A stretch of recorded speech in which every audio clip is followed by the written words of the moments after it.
Cinema ఇండస్ట్రీని మేము మా చేతనైన సాయం మేము చేస్తాం, అభివృద్ధి పరుస్తానికే ప్రయత్నం చేస్తాం, కానీ వెళ్ళగొట్టం అని కూడా ఆయన వెళ్ళగొడతారని చాలామంది పుకార్లు చెప్తున్నారు. అటువంటిది ఏం లేదు.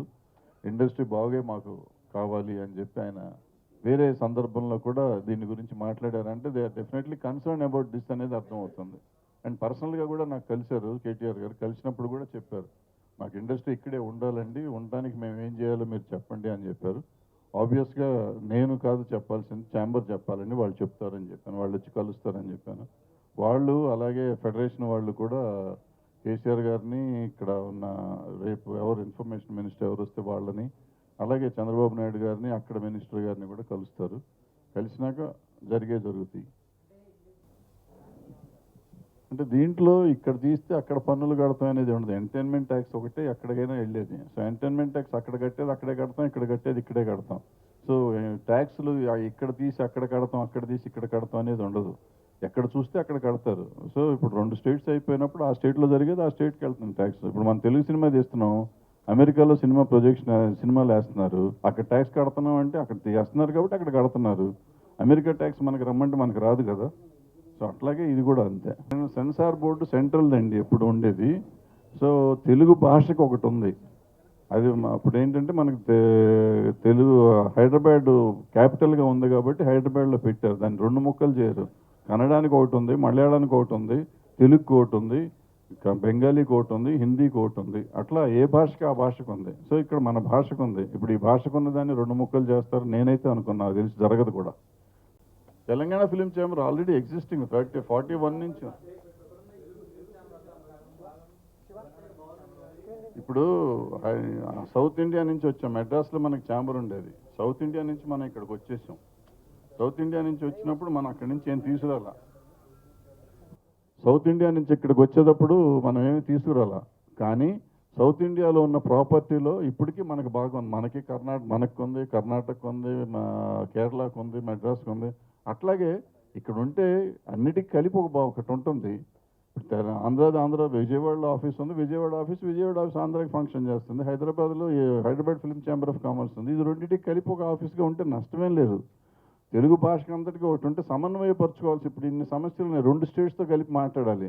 నువ్వు 2 సెపరేట్ అయిపోయినాయి అనుకుందాం, ఎవరితో మాట్లాడతారు? వాళ్ళు మాట్లాడిన వాళ్ళకి వీళ్ళకి సంబంధం ఉండదు. ఇప్పుడు ఈ 2 సమన్వయపరచుకోకుండా 2 ట్యాక్సులు వేరే అయిపోయినాయి అంటే మాత్రం సినిమా ఇండస్ట్రీ నాశనం అయిపోతుంది. సినిమా ఇండస్ట్రీ నాశనం అవ్వకూడదనే ఉద్దేశంతోనే చెప్పాను. మీరు అడిగిన సమస్యకి 2 ఛాంబర్లుగా జరిగితే నష్టమేం లేదు.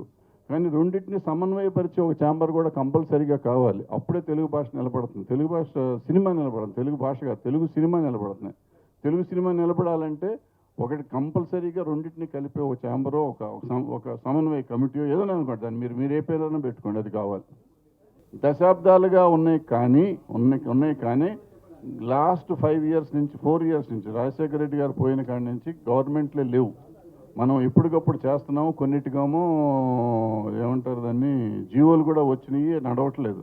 ఇప్పుడు యాక్టివ్గా కొత్త గవర్నమెంట్లు వచ్చినాయి, ఈజీగా జరిగే అవకాశం ఉంది. అంటే ఇప్పుడు మొన్న కొన్ని ఘటనలు జరిగినాయి, ఈ మధ్యకాలంలో కొన్ని ఘటనలు జరిగినాయి. సో డైవర్షన్ అయిపోతుంది. అసలు మన సమస్యల నుంచి డైవర్ట్ అవ్వకుండా ఈ సమస్యలు ఇవాళ చెప్తే మన వాళ్ళందరూ కలిసి ఒక సమస్యకు పరిష్కారం తెచ్చుకుంటారనే ఉద్దేశంతో ఇవాళ చెప్పాం. అంతేగాని గత 10 ఏళ్ళుగా ఉన్నది కొత్తగా నువ్వేం చెప్పావంటే నేను నిజంగా కొత్తగా ఏం చెప్పలా. కొత్తగా చెప్పేది ఏంటంటే మనం కొట్టుకుని 2 వేరే దాన్ని ఆలోచించకుండా దీని మీదకి వెళ్ళామంటే ఇండస్ట్రీ నిలబెట్టుకోవచ్చు. తెలుగు సినిమాని నిలబెట్టుకుందాం మనం. తెలుగు సినిమా ఎప్పుడైనా ఒకటే ఉంటుంది. 2 రాష్ట్రాలైనా 3 రాష్ట్రాలైనా తెలుగు సినిమా ఒకటే ఉంటుంది. ఆ సినిమాని నిలబెట్టుకుందాం. తెలుగు సినిమాని నమ్ముకొని వచ్చాం అందరం. ఇక్కడ వాళ్ళైనా అక్కడ వాళ్ళైనా ఇంకొకళ్ళ వాళ్ళైనా వచ్చు. తెలుగు సినిమాని నమ్ముకొని వచ్చాం. తెలుగు సినిమాని నమ్ముకున్న వాళ్ళు తెలుగు సినిమాని నిలబెట్టుకోవాల్సిన బాధ్యత మనకు ఉంది కాబట్టి చెప్తున్నాం. చెప్తే గతంలో మనకి అవకాశం లేదు. అప్పటికి తేడా ఏంటని అడుగుతున్నారు మీరు. గతంలో ఈ థియేటర్స్ మీద కంట్రోల్ చేయాలంటే కొంచెం రకరకాల ప్రాబ్లమ్స్ ఉన్నాయి. I don't want to explain that. మీకు అందరికీ అర్థమవుతుంది. అర్థం చేసుకుని కూడా మీరు ఎక్కువ అడగొద్దు దయచేసి. సో ఆ కొంతమంది చేతుల్లో ఉంది. ఇప్పుడు కొంతమంది చేతుల్లో ఉండకుండా చేసే అవకాశం గవర్నమెంట్లకు ఉన్నాయి కాబట్టి చేస్తారనే ఆశతో ఇవాళ మళ్ళీ వచ్చాం. అంటే దీని మీద కాన్సన్ట్రేట్ చేయగలిగితే ఇమీడియట్గా తెలుగు సినిమా ఇండస్ట్రీ, చిన్న సినిమా డెఫినెట్గా బతికే అవకాశం ఉంది కాబట్టి చెప్తానికి ప్రయత్నం చేశాను. నేను ఫ్రాంక్గానే చెప్తాను, నాకేం అబద్ధం చెప్పాల్సిన అవసరం లేదు, లేదా దాయాల్సిన నాకు చెప్పాల్సింది కూడా ఏం లేదు, ప్రాబ్లం ఏం లేదు నాకు. నేను చెప్పేది ఏంటంటే హైదరాబాద్ ఫిలిం ఛాంబర్ అనేది 50-60 ఏళ్ళ చరిత్ర కలిగిన ఛాంబర్ ఇక్కడ ఉండగా ఇంకో ఛాంబర్ పెట్టాల్సిన అవసరం ఏంటి? సో ఆ రకంగా వస్తే నేను వ్యతిరేకనే. ఇంకో ఛాంబర్ పెట్టాల్సిన అవసరం లేదు, ఆల్రెడీ ఒకటి ఉంది, దానికి ఒక విజేందర్ రెడ్డి గారు ప్రెసిడెంట్గా ఉన్నారు, సెక్రటరీస్ ఉన్నారు. దాన్ని మనం అది ఏపీ గవర్నమెంట్ ఉన్నప్పుడే అది దాన్ని రికగ్నైజేషన్ కూడా ఉంది, కొత్తగా రికగ్నేషన్ కూడా అక్కర్లా. సో మళ్ళీ ఇంకోటి పెట్టాల్సిన అవసరం, దాన్ని స్ట్రాంగ్ చేసుకుందాం, దాన్ని నడిపించుకుందాం మనం. నేను కంకణం కట్టుకోవటం కాదు. ఇప్పుడు ఏమొస్తుందంటే ఒక ప్రాబ్లము, అవతల రాష్ట్రానికి ఆంధ్రప్రదేశ్ అని పేరు పెట్టారు. ఇప్పుడు ఈ ఆంధ్రప్రదేశ్ అని ఉంటే అప్పుడు ఆటోమేటిక్ ఇది అవతల రాష్ట్రం ఛాంబర్ అవుతుంది. అందుకని తెలుగు ఛాంబర్ అయితే ఏమవుతుందంటే 2 రాష్ట్రాలకి సమన్వయపరిచే ఛాంబర్ అవుతుంది. సో ఇప్పుడు ప్రాపర్టీస్ దగ్గరికి వచ్చినప్పటికి పంచుకోవచ్చు. దానికి ఇప్పుడు సౌత్ ఇండియన్ ఫిలిం ఛాంబర్ లాగా ఆస్తి ఏదో వస్తే వస్తుంది, అది పెద్ద ఇష్యూ కాదు. పైగా ఆస్తి అంటారు, ఇది రెంటల్ ప్రాపర్టీ, ఇక్కడ మనం ఉంది ఏమో ఇది లేదు. ఇంకా 3 ఏళ్ళు 4 ఏళ్ళు అయితే అయిపోయింది, ఆస్తి లీజ్ అయిపోయింది. హైదరాబాద్ ఫిలిం ఛాంబర్ ప్రాపర్టీ సొంతం, ఇక్కడ ఉన్న ఏపీ ఫిలిం ఛాంబర్ రెంట్కి ఉంది, ఇది లీజ్ అయిపోతుంది. అంటే ఎవళ్ళు ఎలా అనుభవించుకోవాలనుకుంటే అలా అనుభవించుకోవచ్చు. వాస్తవం కాదు, అది వాస్తవం కాదు, 100% కాదు. ఒక్క నిమిషం విన్నా, మీరు విని తర్వాత మాట్లాడిన. ఇక్కడ ఇదేమంటారు దీన్ని, ఫిలిం నగర్ సొసైటీ అనేది ఒకటి ఫామ్ అయింది. ఫిలిం నగర్ సొసైటీ అని ఫామ్ అయ్యి ఇది society building they cannot cell that property or what ever. అది నాకు తెలియదు ఎందుకు చేశారు, అప్పట్లో ఎందుకు చేశారు నాకు తెలియదు. బట్ అప్పట్లో లీజ్ ఇచ్చారు, 25 years ఏమో లీజుకి తీసుకుని కట్టుకున్నారు వీళ్ళు. అంతే తప్ప అప్పుడు సెపరేట్ అవుతుందని 25 ఏళ్ల కింద ఎవడన్నా ఆలోచించి ఉంటాడు, సెపరేట్ అవుతుందని ఆలోచించి ఇంత కుట్ర చేస్తారు అనేది అదైతే లేదు. నేనైతే నమ్మను. ఎవరన్నా చేశారని మీరు అనుకుంటే అది మీ ఇష్టం, మీకు స్వతంత్ర భారతదేశం కాబట్టి ఎవరిష్టం వచ్చింది వాళ్ళు అనుకోవచ్చు. బట్ నేను మాత్రం అది నమ్మను. ఇకపోతే తెలుగు సినిమాల్లో తెలంగాణకు అన్యాయం జరిగింది అనేది కూడా నేను నమ్మను. ఎందుకు నమ్మను అంటే, ఒక్క నిమిషం ఎందుకు నమ్మను అంటే, ఈ సినిమా ఇండస్ట్రీ మెడ్రాస్లో ఉండేది మొన్నటిదాకా, అంటే ఒక 30 years 30 సంవత్సరాలు. అంటే యాక్చువల్గా మనకి ఇండస్ట్రీ వచ్చింది 95 తర్వాత ఇక్కడికి షిఫ్ట్ అయింది. అంతకు ముందంతా మెడ్రాస్లోనే ఎక్కువ బాగా ఉండేది. సో మెడ్రాస్కి దగ్గరగా ఉన్నది కృష్ణా జిల్లా వాళ్ళు ఎక్కువ వెళ్ళేవారు, అంటే నెల్లూరు కృష్ణా జిల్లా వాళ్ళ నుంచే ఎక్కువ వెళ్ళేవారు అటు. ఈ తర్వాత పై జిల్లాలు మీరు లిస్ట్ తీసుకోండి, అక్కడ ఆంధ్రాది కూడా లిస్ట్ తీసుకోండి, తక్కువ ఉంటారు. అట్లాగే తెలంగాణ నుంచి వెళ్ళి అప్పట్లో ప్రభాకర్ రెడ్డి గారు, కృష్ణ గారు కొంతమంది వెళ్ళారు. వెళ్ళిన వాళ్ళకు ఉండేది. అందరికంటే ముందు ఆర్ నాగేశ్వర గారు అలంకార్ టాకీస్ మేనేజర్గా ఉన్న ఆయన అక్కడికి వెళ్ళి చేశారు 1950లో. అంటే వెళ్ళాలి. జయరాజ్ గారు బాంబే వెళ్ళి హీరో అయిపోయాడు సైలెంట్ డేస్ 1930లో. సో ఎందుకు అయ్యారు అంటే వాళ్ళ ఇంట్రెస్ట్ ఉండాలా. ఆ రోజుల్లో ప్రయాణం కూడా కష్టం ఉండేది కాబట్టి. ఇప్పుడు హైదరాబాద్ వచ్చిన తర్వాత, హైదరాబాద్ వచ్చిన ఈ 30-35 ఏళ్లలో ఇవాళ వర్కర్స్, నేను ఫస్ట్ ఫెడరేషన్ పెట్టినప్పటి నుంచి నేను అందులో వ్యవస్థాపకుడిగా కాకపోయినా కానీ మొదటి నుంచి నేను ఉన్నా. మొదట్లో పెట్టినప్పుడు ఆల్మోస్ట్ 95%, అంటే అంతకుముందు ఇక్కడ ఉన్న వర్కర్స్ 5% తప్ప 95% అటు నుంచి మెడ్రాస్ నుంచి వచ్చిన వాళ్ళు కానీ ఆంధ్ర నుంచి వచ్చిన వాళ్ళు కానీ ఉండేవారు. అందులో తమిళియన్స్ కూడా ఉండేవారు అప్పట్లో. ఇవాళ అదే ఫెడరేషన్లో ఇవాళ మోర్ దెన్ 60% తెలంగాణ నుంచి ఉన్నారు. వినండి, మొత్తం వినండి, మీ ఇష్టం వచ్చింది మీరు. సార్ మీరు వినండి సార్, అది అబద్ధం.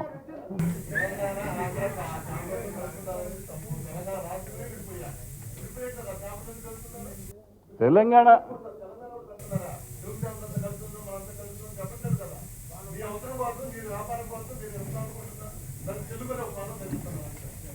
అది చాలా పొరపాటు నుంచి నేను ఇప్పుడు ఏది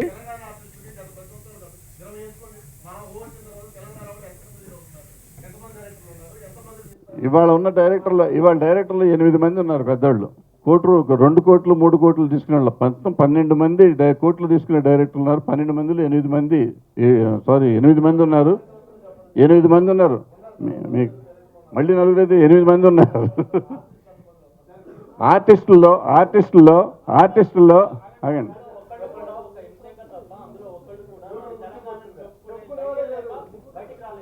దానికి ఎవరు బాధ్యత?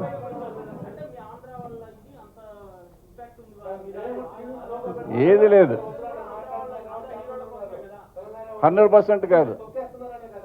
ఎవరెవరు ఇప్పుడు అసలు ఫస్ట్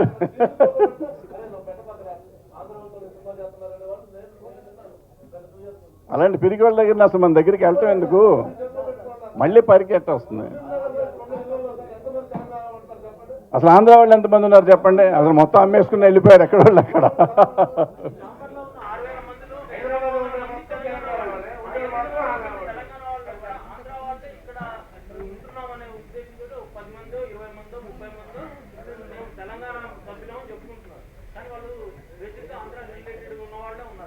సార్ ఇప్పుడు ఒక నిమిషం చెప్తాను, మిగిలిన వాళ్ళ సంగతి వదిలేయండి, నా సంగతి నేను చెప్తా. అంటే నేనేదో తెలంగాణని క్లెయిమ్ చేద్దామని కాదు. ఒక్క సెకండ్ శేఖర్ గారు ఒక్క నిమిషం ఆగండి. మా ఫ్యామిలీ తెలంగాణ సాయుధ పోరాటం చేసి జైలుకి వెళ్ళిన ఫ్యామిలీ. మా పెద్దనాన్నగారు మా నాన్నగారు తెలంగాణ సాయుధ పోరాటంలో జైలుకి వెళ్ళారు. 69లో నేను తెలంగాణ స్టేషన్కి జైలుకి వెళ్ళా. నేను ఉస్మాన్ యూనివర్సిటీ స్టూడెంట్గా జైలుకి వెళ్ళా. I'm talking about Telugu cinema, I'm not talking about Telangana cinema or Andhra cinema. I'm talking about Telugu cinema. Telugu cinema మాట్లాడినాం. తెలుగు సినిమా అంటే ఇక్కడ సినిమా ఇక్కడ, అక్కడ సినిమా అక్కడ. అంటే ఇక్కడ తీసుకునే వాళ్ళు ఇక్కడ తీసుకుంటారు, అక్కడ తీసుకునే వాళ్ళు అక్కడ తీసుకుంటారు. ఇక్కడ తీసుకున్నప్పుడు మనం డెవలప్ చేసుకోవచ్చు కదా. ఎవడో వచ్చి మనకి ఏదో చేయాలని అనుకోవాల్సిన అవసరం నాకేంటి, మీకేంటి, మనకేంటి, ఎవరికైనా ఏంటి అవసరం లేదు కదా. ఎవరు గ్యారంటీ ఇవ్వాలా? ఎందుకు గ్యారంటీ ఇవ్వాలా? ఎవరన్నా వచ్చి నువ్వు నాకు పని ఇస్తావా, పని ఇవ్వ, మన పని నేను చేసుకోలేమా? చేసుకుంటానికి ప్రయత్నం చేయకూడదా? మనం ఇవాళ రాష్ట్రం సాధించుకోలేదా? సాధించుకున్న వాళ్ళ మనం పని సాధించుకోలేమా? నాకు ఇస్తావా అని ఎవరిని అడుక్కోవాల్సిన కర్మ మనకేం పట్టింది? ఎందుకు అడుక్కోవాలి? అడుక్కుందామని ఇంకా అనుకుంటున్నామా? సెపరేట్ తెలంగాణ వచ్చినాక ఇంకా అడుక్కుందామని అనుకుంటాను. చెప్పండి, అడుక్కుందాం వెళ్ళి. అదే అడుక్కోవటమే కావాలా? అడుక్కోకూడదు కావాలి కాబట్టి మనకు నిలబెట్టుకుందాం. మళ్ళీ మనం అంటే ఇదిగో మీరు ఒక్క నిమిషం ఏంటి బాబు? అవును,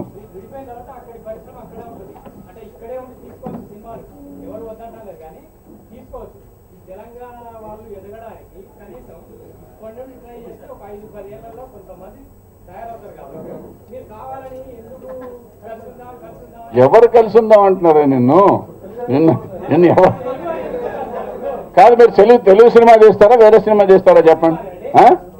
మట్టి అయిపోయింది.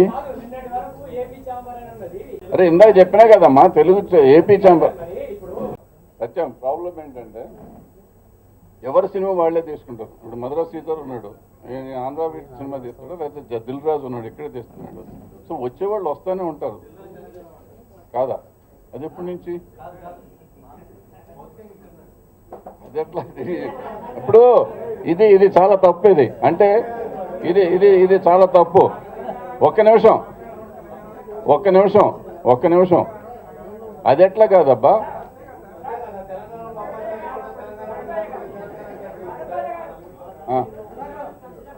హలో, ఒక్క నిమిషం వినండి.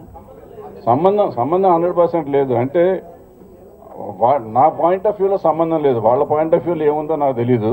నా పాయింట్ ఆఫ్ వ్యూలో ఏంటంటే ఇక్కడ ఉన్న ఈ ఏపీ ఫిలిం ఛాంబర్ అని ఏదైతే చెప్పబడుతుందో హైదరాబాద్లో ఉన్న ఆఫీసు మాత్రము తెలుగు ఫిలిం ఛాంబర్గా పరిగణనలోకి ఉండి, ఏ హైదరాబాద్ ఫిలిం ఛాంబర్ అని ఆల్రెడీ పరిగణలోకి ఉన్నది హైదరాబాద్ ఫిలిం ఛాంబర్గా ఉండి, ఎక్కడైతే విజయవాడలో ఉన్నదో ఛాంబర్ ఉందో అది ఏపీ ఫిలిం ఛాంబర్గా పరిగణలో ఉండాలి. దానికి తెలుగు ఛాంబర్ అవ్వకూడదు. అది ఇందాక మీకు చెప్పాను, మీరు అర్థం చేసుకున్నారో లేదో నాకు తెలియదు. సో ఒక్క నిమిషం అయితే అక్కడ రాష్ట్రానికి అది ఏపీ ఫిలిం ఛాంబర్, ఇక్కడ రాష్ట్రానికి తెలంగాణ ఫిలిం ఛాంబర్, ఈ రెండింటిని సమన్వయపరుస్తానికి ఇది రెండింటి జాయింట్ ప్రాపర్టీ కింద ఇది ఉంటుంది అని చెప్పాను. ఇది ఇంత క్లియర్గా నేను చెప్పినాక ఇంకా అది ఉంది ఇది ఉందని మీరు పోట్లాడితే నేనేం చేయను? మళ్ళీ పెత్తనం అంటావు. ఫస్ట్ పాయింట్, నేను ఒక రకంగా చెప్పాలంటే ఇండస్ట్రీలో అన్ని వర్గాలకు ఇంక్లూడింగ్ జర్నలిస్టులతో కలిపి నేను ఒకటిని అనుకుంటా, పార్ట్ ఆఫ్ ఇట్ అనుకుంటా. సో మీరు వస్తారా నాతో చెప్పండి? వాళ్ళు వస్తారు. అయితే వాళ్ళు వస్తారు. ఒకటి ఉంది ఇక్కడ, ఎప్పుడు ఒక్క నిమిషం అన్న. Okay, thank you. ఒక్క నిమిషం. ఇంకోటి చెప్తా. ఇంకోటి ఏంటంటే ప్రాబ్లం ఇక్కడ ఏది అడిగాను మర్చిపోయా.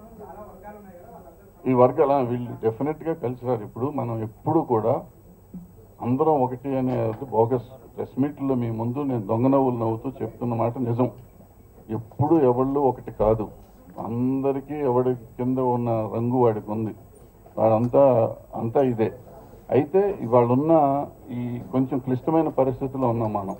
ఇండస్ట్రీని కానీ మీరు చెప్పిన మన వాళ్ళని కానీ కాపాడుకోవాల్సిన పరిస్థితి ఉంది. కాబట్టి కాపాడుకోవటానికి మార్గాలు ఇవన్నీ రకరకాల మార్గాలు చెప్తున్నాను అంతే తప్ప దీన్ని కూడా మీరు అటు ఆంధ్రాకో లేకపోతే ఇటు తెలంగాణకో అన్వయించుకుంటే దానికి నేనేమి చేయలేను. నేను ఎప్పుడు ఇండస్ట్రీ బాగు లేకపోతే అందరూ మనుషులు బాగు అంటే నేను రీజన్స్ బాగు నేను ఎప్పుడు ఆలోచించలేదు, ఆలోచించను కూడా. నేను చెప్పింది ఏంటంటే ఇందులో పెట్టిన అన్ని చేసుకుంటే ఇవాళ తెలంగాణలో ఇండస్ట్రీ నుంచి మొత్తం డెవలప్ అవటానికి 100% అవకాశం ఉంది. అలాగే ఆంధ్ర వాళ్ళు మాకు అన్యాయం జరిగిపోతుంది అనుకుంటే వాళ్ళు కూడా దీన్ని చేసుకుంటే వాళ్ళకి బాగా జరుగుతుంది. అక్కడ చేసుకుంటే ఇక్కడ కాదు చేసుకుంటే. ఇది చేసుకుంటానికి మనందరం కలిసి మన ఇండస్ట్రీలో ఉన్న నిర్మాతలు, జర్నలిస్టులు, ఆర్టిస్టులు, టెక్నీషియన్స్, వర్కర్స్ అందరూ కలుసుకుని చేసుకుంటే ఇండస్ట్రీని నిలబెట్టుకుంటూ మీరు చెప్పిన ఇక్కడ లోకల్గా ఉన్న తెలంగాణ కళాకారులను కూడా పెంచుకుంటూ ముందుకు వెళ్ళటానికి అవకాశం ఉంటుంది. ఆ అవకాశానికి మనం అందరం కలిసి పని చేయాల్సిన అవసరం చాలా ఉంది అని చెప్పటమే ఈ ఉద్దేశం. Okay, thank you.